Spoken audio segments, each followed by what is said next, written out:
The candles have burned down to stubs. Catherine Howard is 19 years old, and she can hear footsteps approaching her. Chamber at Hampton Court, footsteps that do not belong to her ladies in waiting, do not belong to servants bringing food, or fresh linens, do not belong to anyone who should be walking these corridors at 11:00 at night. She was until approximately 6 hours ago Queen of England, wife of Henry VII, the most powerful woman in the kingdom, a girl who had risen from obscure poverty to wear the crown that Anne Boleyn had died for and Jane Seymour had died wearing.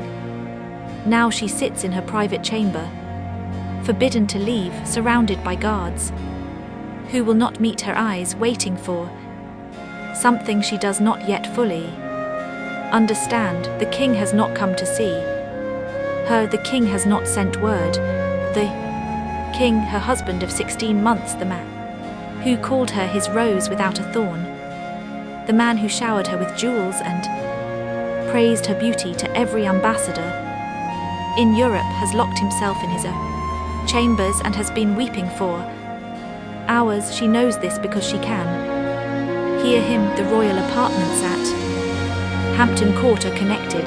Sound carries through walls that were built for grandeur rather than privacy, and Henry Tudor, King of England, is sobbing like a child who has discovered that the world is not what he believed it to be. The footsteps stop outside her door. Knock, formal official, the knock of someone delivering news that cannot be avoided. Enter, she says, and her voice does not tremble. She has learned in 16 months as queen to control her voice, even when her heart is racing.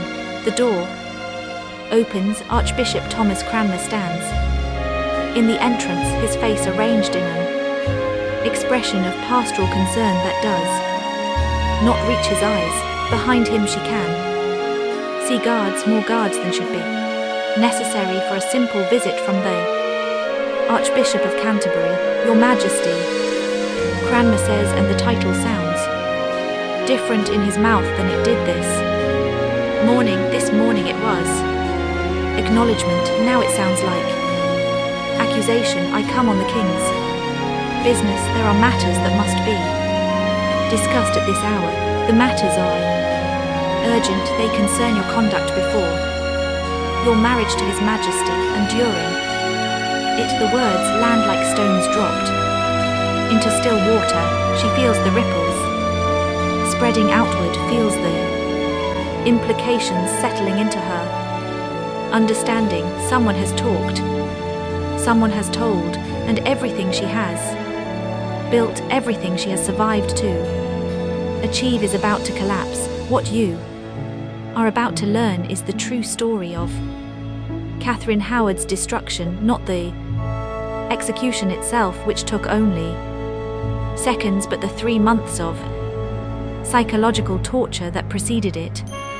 The historians who documented Catherine Howard's fall focused on the charges: adultery, treason, the betrayal of a king who had loved her. They recorded the dates of arrests, the content of confessions, the legal proceedings that transformed a queen into a condemned traitor, but they did not adequately document what those 3 months actually felt like. The isolation, the interrogations, the systematic destruction of everyone she had ever trusted, the experience of watching day after day as her world was dismantled, piece by piece, while she waited to learn whether she would live or die. Tonight, you will learn what really happened to Catherine Howard. You will learn about the accusations that began her fall, the confessions that were extracted under pressure, the people who betrayed her, and the people who tried to save her. You will learn about the nights at Shin Abbey, the journey to the tower, the final hours before the blade fell. You will learn why what happened before her execution was worse than the execution itself. Subscribe if you want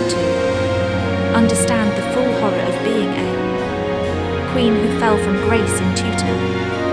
England, comment below telling me where you are watching from, because Catherine Howard is about to face Archbishop Cranmer's questions, and I am going to tell you exactly what those questions revealed and what they cost her. But first I need to warn you about something. Catherine Howard was probably 19 years old when she died. Some historians believe she was younger, perhaps 17. She was a teenager who had been raised in chaotic circumstances, who had experienced things that no child should experience, who had made choices that tutor morality condemned, but that modern understanding might view very differently. What happened to her was not justice, it was the systematic annihilation of a young woman who had become inconvenient to powerful men. This is not a story with a happy ending, but it is a story that deserves to be told accurately. Let us begin to understand what happened to Catherine Howard. You must first understand what happened to her before she became queen. Catherine was born around 1523. Her exact date is uncertain because she was not considered important enough at the time for anyone to record it precisely. She was the daughter of Lord Edmund Howard, a man perpetually in debt, perpetually seeking patronage, perpetually failing to provide for his large family. Her mother died when Catherine was young. Her father shipped her off to the household of her step-grandmother, the Dowager Duchess of Norfolk, where she would be raised with other young relatives and taught the skills that might help her find a husband someday. The Dowager Duchess's household was, by later accounts, remarkably poorly supervised. Dozens of young people lived there, relatives, ward servants, children. The girls slept together in a large dormitory called the Maiden's Chamber. At night, when the older women had retired and the household supervision relaxed, things happened in that dormitory that would later destroy Catherine Howard's life. When Catherine was perhaps 13 years old, her music teacher, a man named Henry Manox, began paying her special attention. The attention escalated. Manox later testified that he had touched her intimately, that she had permitted liberties that stopped just short of full intercourse. Whether Catherine understood what was happening, whether she consented in any meaningful sense, whether a 13-year-old can consent to attention from an adult teacher, these questions were not asked by the investigators who later examined the case. What mattered to them was that Catherine Howard had been touched before her marriage to the king. After Manox, there was Francis Darham. Darham was a secretary in the Duchess's household. Young, attractive, ambitious, he began visiting the Maiden's Chamber at night, along with other young men who had discovered that the dormitory's supervision was inadequate. He and Catherine developed a relationship that was by all accounts sexual. They called each other husband and wife. They exchanged gifts. They made plans for future together. Whether this constituted a binding pre-contract of marriage which would have made Catherine's later marriage to Henry VII invalid became a crucial legal question. Catherine would later deny that any such contract existed. Darham would insist that it did. The truth probably lies somewhere in the complexity of a teenage relationship conducted in secret without adult guidance between two young people who did not fully understand the implications of their words.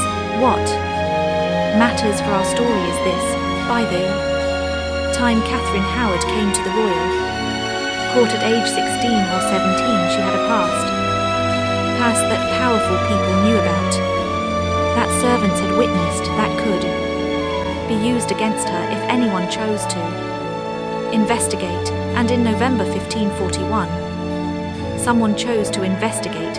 Now let us return to Hampton Court, where Archbishop Cranmer is about to begin his interrogation. The Archbishop did not come alone. He brought documents, papers, covered in handwriting that Catherine could not read from across the room, but that she suspected contained testimony from people she had known, people she had trusted, people who had apparently decided that their own survival required her destruction. Your Majesty, Cranmer began, I must ask you about your time in the household of the Dowager Duchess of Norfolk, specifically about your relationships with certain men who resided or worked there. I do not understand what you mean. I think you do. Cranmer's voice remained gentle, pastorally gentle, the tone of a priest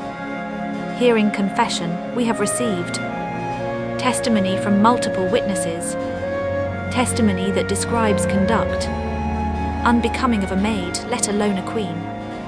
What witnesses? I am not at liberty to reveal their names at this time, but their accounts are detailed and consistent. They describe intimate contact between yourself and a man named Henry Manox. They describe a relationship of considerable intimacy with a man named Francis Durham. He paused, and they described more recent conduct, Your Majesty, conduct that occurred after your marriage to the king. The last sentence struck like a physical blow. Before the marriage was one thing, damaging, humiliating, but potentially survivable. The king had married her, believing her to be virgin, learning otherwise would wound his pride. But after the marriage I have done nothing improper since becoming queen, she said. The witnesses suggest otherwise. There are accounts of private meetings with the gentlemen of the king's privy chamber, a man named Thomas Copepper, the name hung in the air between them. Thomas Copepper, who had been kind to her when kindness was rare. Thomas Copepper, who had looked at her the way Henry had once looked at her before age and illness had made his affection more possessive than passionate. Thomas Culper, with whom she had I have had conversations. With Master Culper, she said carefully, as I have had conversations with many gentlemen of the court, there is nothing improper in conversation. The conversations were private. They occurred at night. They were facilitated by Lady Roxford, who kept watch while you and Master Seeker were alone together. Cranmer's gentle tone did not change. Tell me, Your Majesty, what requires a lookout if there is nothing improper occurring. She had no answer. There was no answer that would satisfy him. I will ask you to provide a full account of your conduct, Cranmer continued, both before your marriage and during it. You may write this account yourself, or you may dictate it to a secretary, but the account must be complete. His Majesty requires complete honesty, and if my account does not match the testimony you have received, then there will be further questions. There are methods for determining truth when accounts conflict. His voice remained gentle, but the implication was clear. Torture was not typically used on women of noble birth, but there were other pressures that could be applied, and everyone she cared about, everyone who had helped her, everyone who had kept her secrets, could be subjected to methods that would make them say whatever the investigators wanted to hear. I will write my account, she said. Tonight you will have it by morning. I will wait. Cranmer settled into a chair near the door. He was not Leaving, he would watch her write, would take the document directly from her hands, would ensure that she had no opportunity to coordinate her story with anyone else. She was already alone.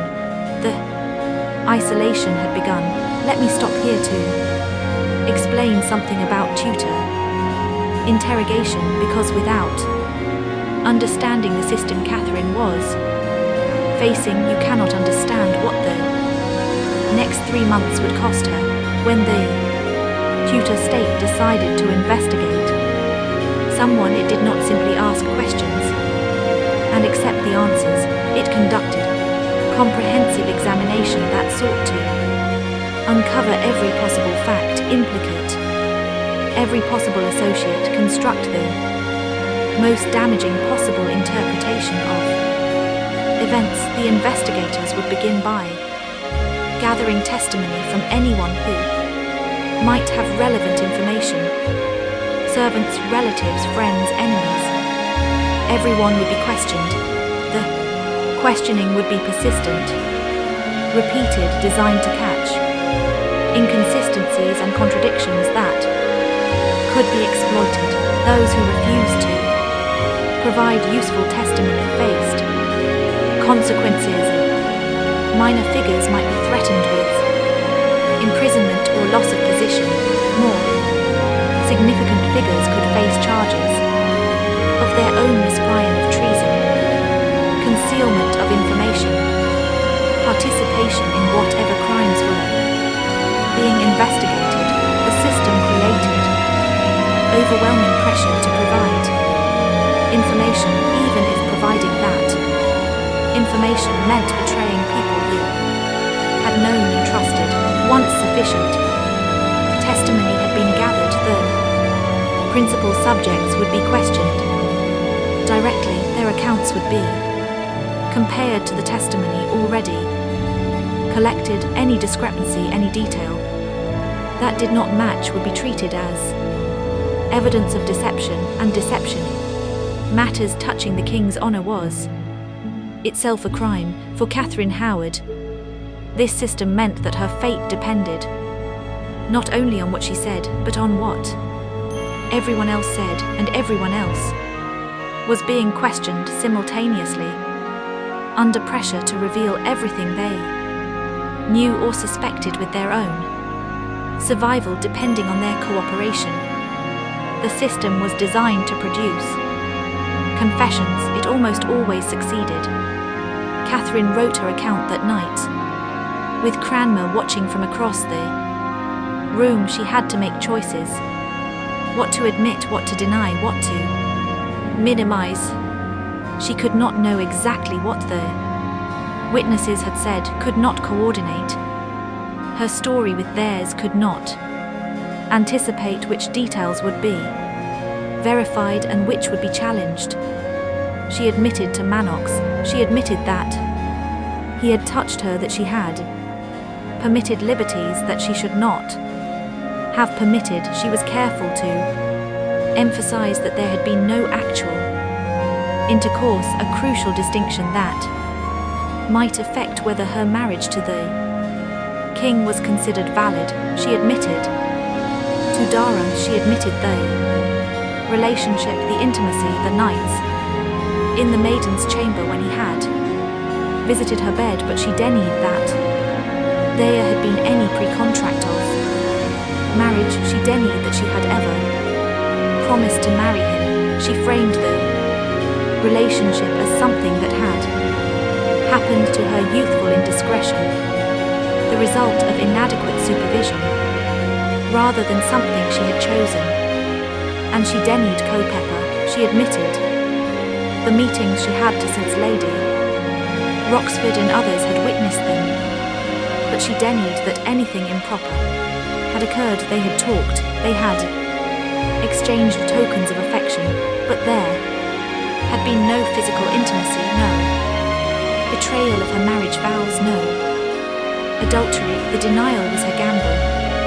Adultery after marriage was treason.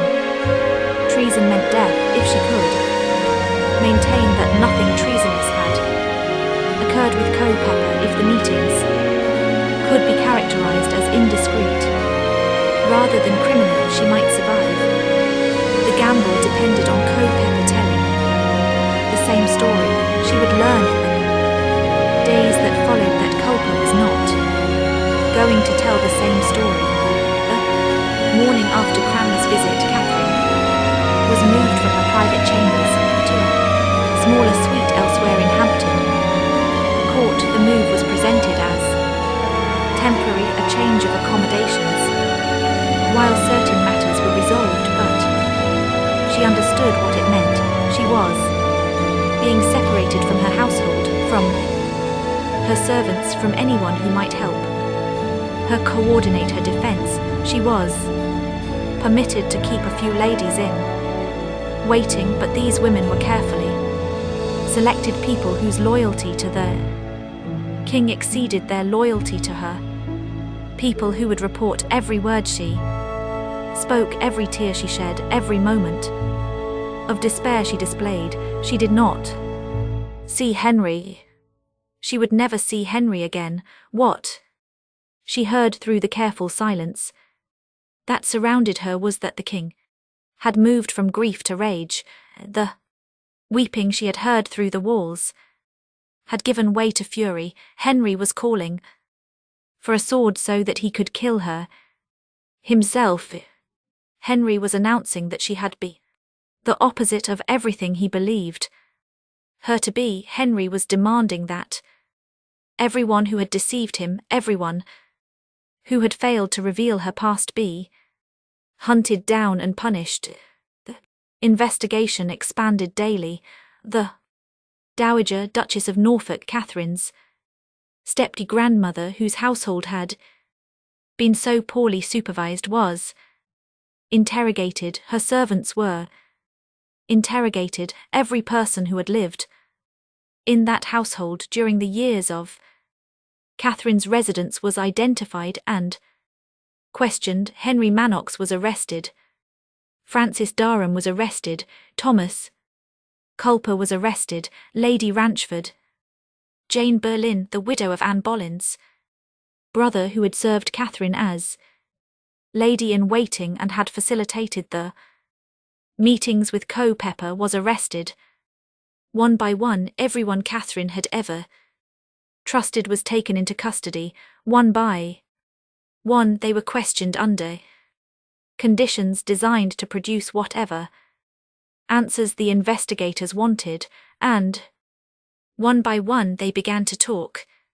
The testimony that emerged from these interrogations painted a picture that Catherine could not escape. Manx confirmed the relationship, provided details that Catherine had hoped would remain private, described intimacies that transformed a teenage girl's indiscretion into evidence of a pattern of immoral conduct. Darham was more damaging, under questioning and quite possibly under torture. Though the records are not explicit, he revealed everything: the nights in the maiden's chamber, the physical intimacy, the terms husband and wife that they had used with each other. He also revealed something Catherine had not admitted, that when he had come to court after her marriage to the king, seeking employment in her household, she had given him a position. She had kept him close. Why would a queen give employment to a former lover unless she intended to resume the relationship? That was the question the investigators asked. That was the interpretation they placed on conduct that might have had other explanations, but the most damaging testimony came from Culpeper.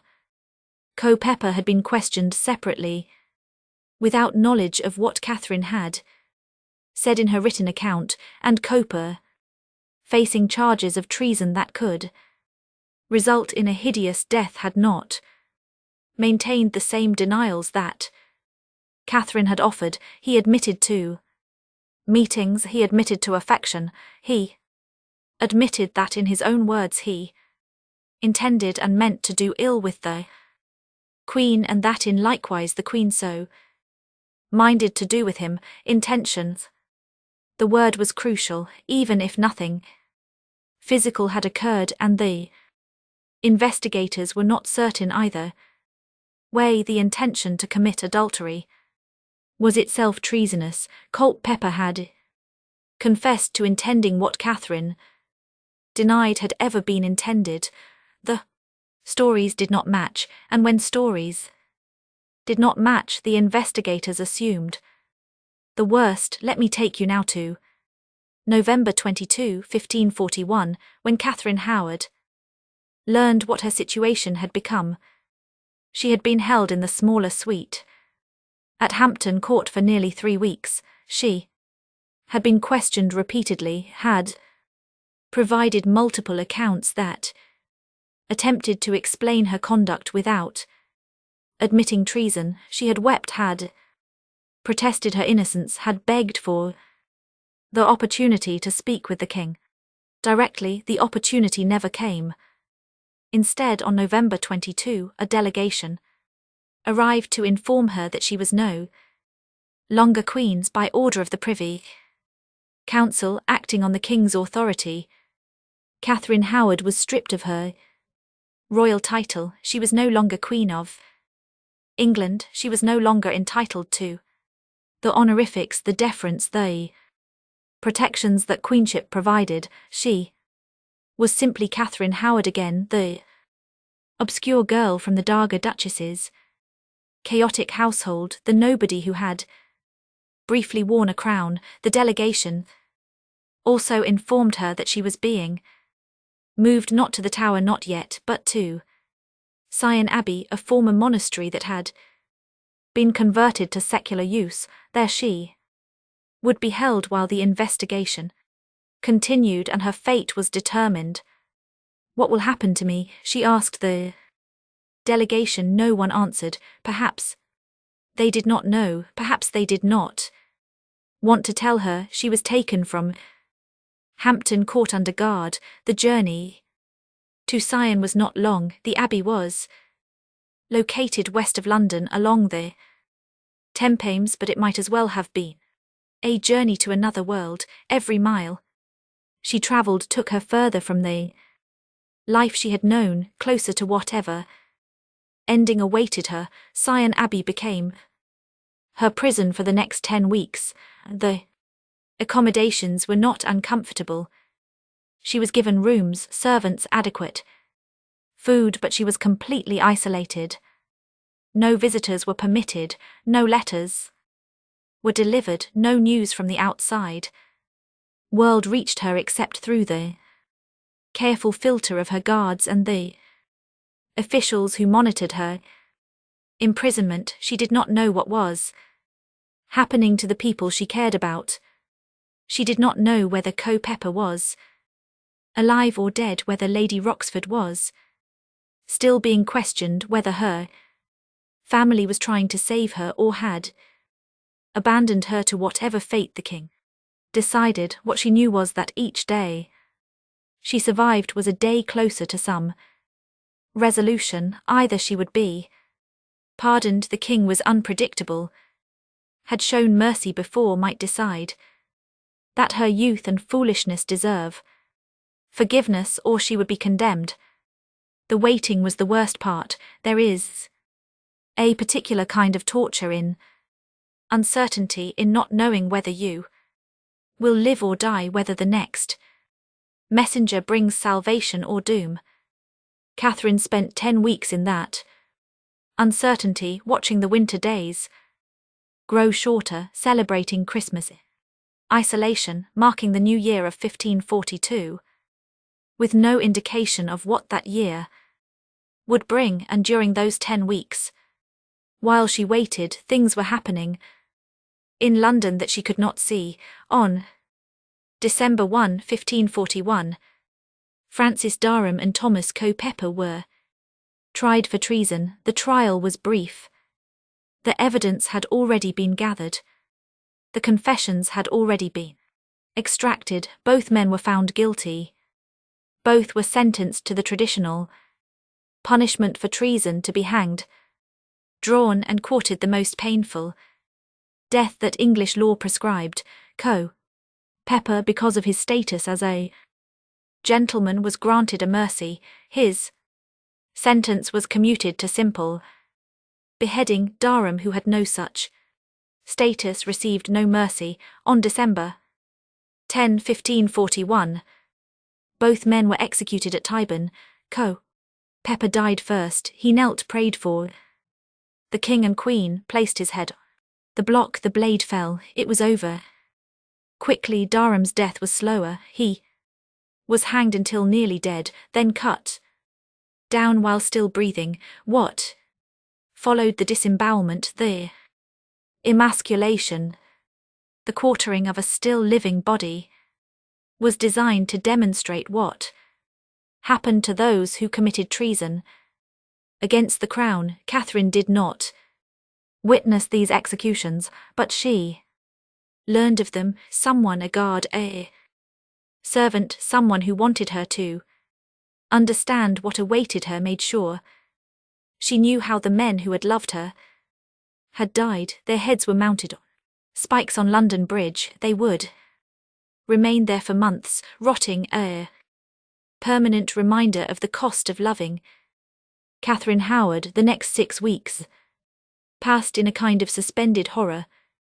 Catherine knew now that her case was considered serious enough to execute men. She knew that whatever mercy the king might have shown in the immediate aftermath of the revelations, whatever grief or lingering affection might have tempered his rage, had given way to something colder and more implacable. But she also knew that she had not yet been formally charged. She had not been tried. The machinery of justice was moving slowly, and every day it did not arrive at her door was another day of survival. She tried to hope. She wrote letters, none of which were delivered, pleading for the opportunity to explain herself, to beg the king's forgiveness, to throw herself on his mercy. She prayed, she waited, and she watched Lady Rochford's fate as a preview of her own. Lady Rochford had been arrested at the same time as Catherine. She had been the intermediary, the facilitator, the person who had kept watch while Catherine and Pepper met privately. Her guilt, if Catherine was guilty, was unquestionable, but something had broken in Lady Rochford during the interrogations. The pressure, the isolation, the knowledge of what awaited her, something had shattered her mind. By December she was exhibiting signs of what modern medicine would probably call a psychotic break. She raved, made no coherent sense, could not understand the charges against her or participate in her own defense. English law did not permit the execution of people who were mentally incompetent. If Lady Rochford could not understand why she was being killed, killing her served no purpose. This created a problem for the king. He wanted Lady Rochford dead. He wanted everyone involved in Catherine's betrayal dead, but he could not legally execute a mad woman. The solution was characteristically Tudor. Parliament passed a special act declaring that insane persons could be executed if their crimes warranted it. The law was changed specifically to permit Lady Rochford's death. Catherine learned of this, and she understood what it meant. If Parliament could change the law to kill Lady Rochford, Parliament could do anything to kill her. There were no protections, there was no escape. The only question was when. The answer came. On February 10, 1542, a delegation arrived at Sion Abbey to inform Catherine that she was being moved again. This time the destination was the Tower of London. The Tower was where traitors went to die, and Boleyn had spent her final days. There, Lady Jane Grey would spend hers. There, the Tower's reputation was earned through centuries of imprisonment and Execution, a place where the powerful fell, where queens lost their heads, where the king's displeasure found its ultimate expression. Catherine had known, on some level, that this moment was coming, but knowing and experiencing are different things. When the delegation told her she was going to the tower, something collapsed inside her, some hope she had not admitted to holding, some belief that perhaps the king would relent. She did not collapse outwardly. By all accounts, she maintained her composure during the journey. She entered the barge that would carry her along the Thames with dignity intact. She passed under London Bridge, where the heads of Durham and Pepper still rotted on their spikes, a sight that was certainly deliberate, a final reminder of what her choices had cost. She entered the tower through the Watergate that later generations would call Traitor's Gate. She was escorted to the rooms where she would spend her final days, and she prepared to die. I need to stop here to tell you something about what Catherine Howard experienced in those final days, because the historical sources suggest something remarkable.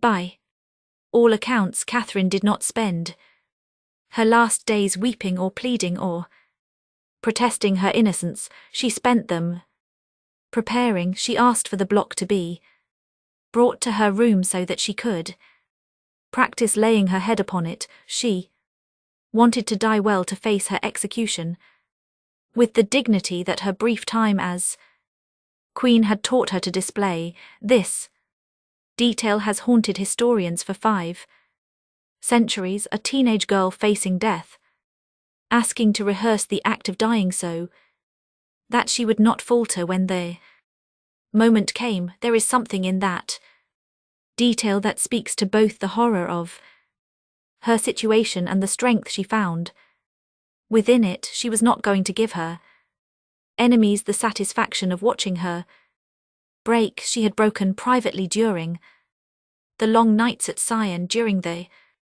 weeks of uncertainty and isolation, but she had rebuilt herself, and she was going to walk to the scaffold with her head high. The morning of February 13, 1542 was cold.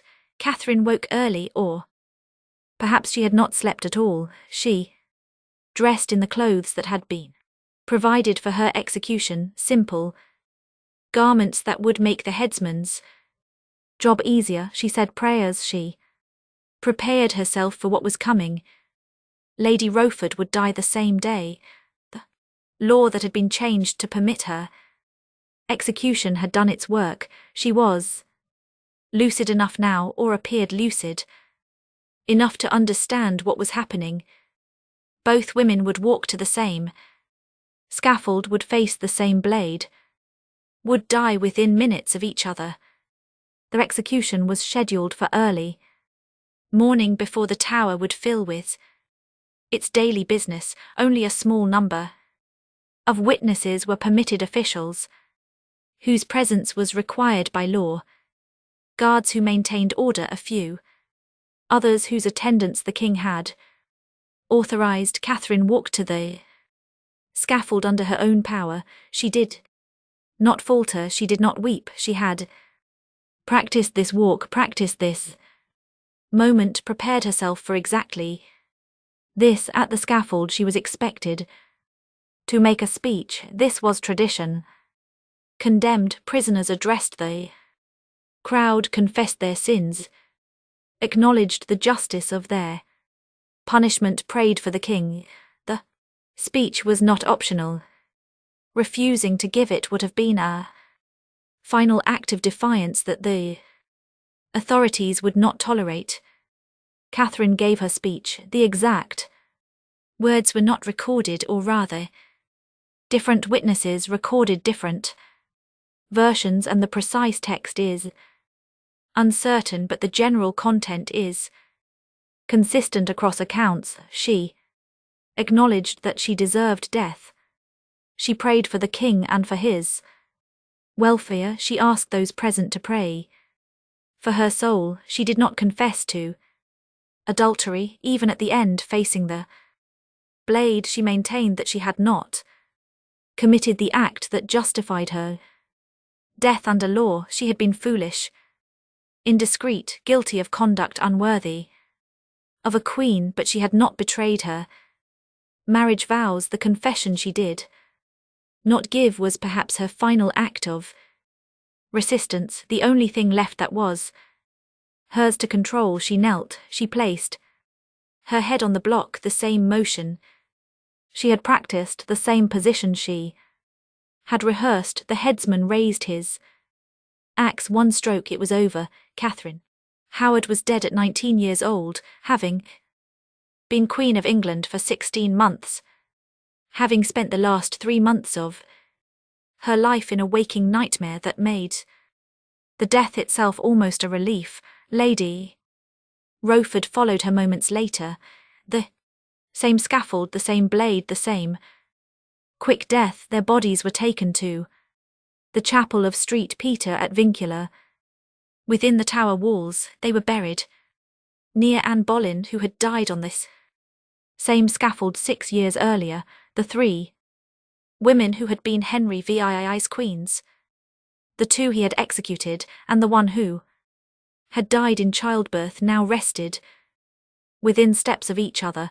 Henry did not attend the executions. He did not acknowledge them publicly. He moved on, as he always did, to the next phase of his life. Within a year he would be married again to Catherine Parr, who would survive him. The cycle of queens would continue. Catherine Howard would be remembered, if at all, as a cautionary tale. But let us go back, because I have not yet told you the worst part of Catherine Howard's story.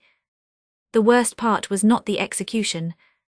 The execution was quick, a few seconds of terror, then nothing. The worst part was what preceded it. The worst part was watching everyone she had ever trusted be destroyed. Manox interrogated and forced to reveal intimate details of her childhood. Durham tortured and executed in the most horrible manner the law prescribed. Culpeper beheaded for the crime of loving her. Lady Rowford driven to madness by the pressure of the investigation, executed under a law that was changed specifically to permit her death. The members of her household dismissed, some of them imprisoned, all of them permanently marked by their association with her. Her family, the Howards, one of the most powerful families in England, forced to denounce her, to distance themselves, to participate in her destruction, to preserve their own positions. Everyone who had known her, served her, cared for her, all of them swept up in the machinery of Tudor justice, all of them damaged or destroyed by their connection to a 19-year-old girl who had made choices that she could not take back. The worst part was the 3 months of isolation at Shan, not knowing whether she would live or die, not knowing what was happening to the people she loved, unable to help them, unable to save them, unable to do anything except wait and hope and despair. The worst part was learning that Durham and Culpeper had been executed, that their heads were rotting on London Bridge, that men had died horribly because they had loved her.